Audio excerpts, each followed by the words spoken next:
Hello and welcome to Books of Blood. My name is John, and today I've got a review of Bone White, and this is written by Ronald Malfi.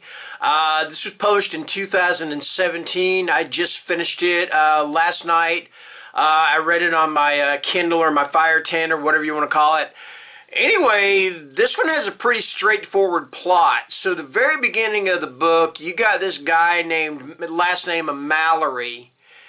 And now the whole book takes place in Alaska, and it takes place especially in a town known as Dred's Hand, Alaska. Pretty creepy name for a town in the first place.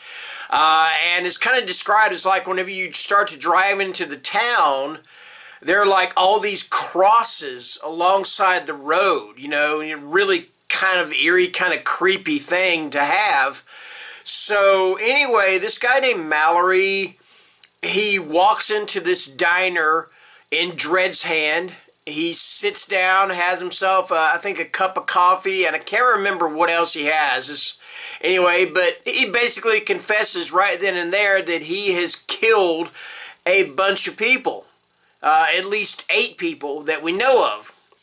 So the police go out to where he says, I can show you where the bodies are. They go out, they dig up the bodies. Every single one of them has been decapitated. So Mallory is, of course, taken in. They, put him in jail. And this thing becomes a pretty big national thing. So anyway, all the way on the other side of the United States, I believe in Maine, this fella by the name of Paul Gallo was watching all this on the news. And he begins to wonder if his brother Danny might not be, or whether he may or may not be one of Mallory's victims. So, because Danny has been missing for about a year, and the last place that he's reported as being seen was in Alaska. So Paul treks all the way to Alaska, trying to find answers, trying to find out what happened to his brother.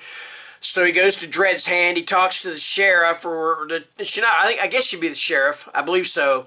A woman named Ryerson. So she doesn't have really any answers for him. She finds out, or they do the whole thing with the DNA and stuff, and they find out that Danny is not one of the dead, or one of the bodies. But Paul is just not quite convinced, all right? So he starts snooping around town, starts asking questions. Basically, anybody he goes to for answers, he just pretty much gets the door shut in his face, or just gets these really hostile, short answers from everybody, and he just like, I know something's going on here. There's some kind of cover-up, all right? So, that being said, let me get into why, and I don't want to spoil too much, but the reason why Mallory killed these people, and the reason why he killed them, and this kind of leads into the title of the book, is because he feels like they weren't people anymore. He feels like they had gone what is called bone white. And that basically is the same expression for like, to be possessed by something. Alright? So that's it. So now you got Paul trying to find his brother, trying to find out what happened. You got the sheriff trying to find out what happened.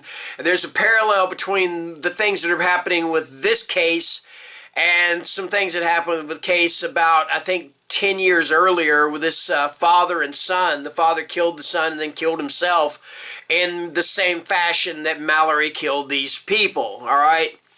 So that's pretty much the plot of the book, is Paul trying to find answers to what happened to his brother, and us, finding out exactly what's going on with why these people were killed in such a fashion and what the reason was. And I don't want to go too much farther into it because I don't want to spoil anything.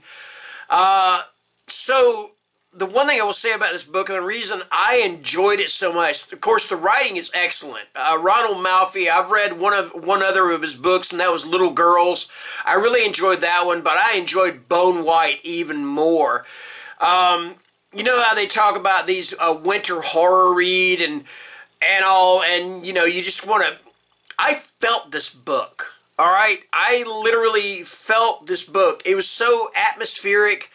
And you got such a feel for the cold and the conditions in Alaska that I I would be reading this book and it would be warm, but I just felt, I'm not kidding you, I would feel just like a chill as I was reading, because that's how well described the atmosphere, how atmospheric this book is. You know, so, and that just added to the creep factor. I mean, that just made it even more creepy. I mean, when you can read a book and it's warm around you, but you just feel cold inside because of the setting of the book, and, you know, and a little bit of the subject matter of the book as well, then you know that the author has just done a fantastic job of getting the point across, of just conveying that feeling. You know, so that's one of the main reasons I gave this book such a high rating, all right?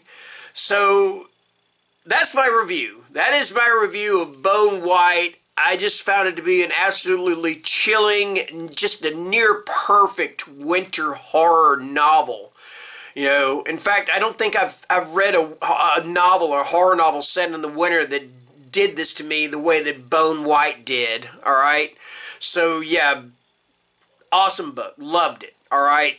And that's my review. So, until next time, thank you guys for watching, and take care, and stay scared. Bye-bye.